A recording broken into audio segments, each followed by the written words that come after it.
Kun tulin kouluttajaksi tukihenkilöverkkoon 2014, tämmöisen jelppiryhmän tarve oli alkanut viritä. Alkuun täydennyskoulutettiin jelppiryhmäläisiksi jo toimineita tukihenkilöitä ja vanhamuotoinen peruskoulutus meni siinä ohessa. Mutta parin vuoden kuluttua nämä koulutukset yhdistettiin ja sitten kun koronavuodet opetti meitä käyttämään etätyövälineitä, osa tästä koulutuksesta laitettiin verkkoon ja sillä tavalla saatiin laajentuneille sisällöille vähän lisää tilaa lähikoulutuspäivissä. Nyt työnohjaajana työskenteleminen on mukava jatkumo jo tuttujen tukihenkilöiden kanssa, mutta myös uusien tukihenkilöiden kanssa. Ja sitä kautta tulee selkeämpi käsitys tukihenkilötyön vaateista ja haasteista käytännössä. Mutta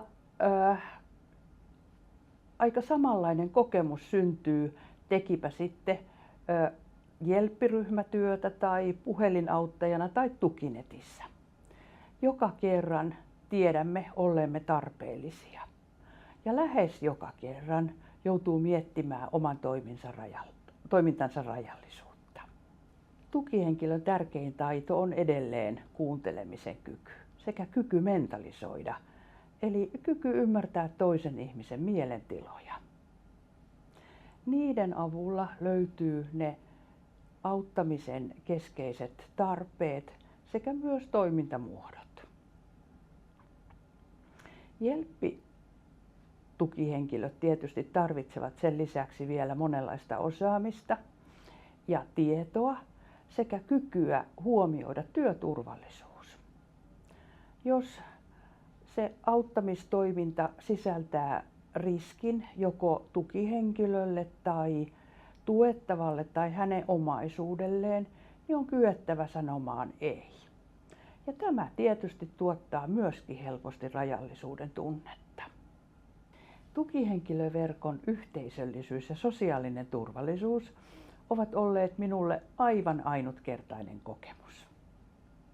Olemme kaikki tasa-arvoisia roolistamme riippumatta. Olemme kaikki samalla tavalla arvostettuja ja vastaanotettuja. Tukihenkilöpäivät ovat kuin sukulaisten tapaaminen. Siellä nautitaan asiasisältöjen ohella toinen toisensa näkemisestä ja yhdessäolosta.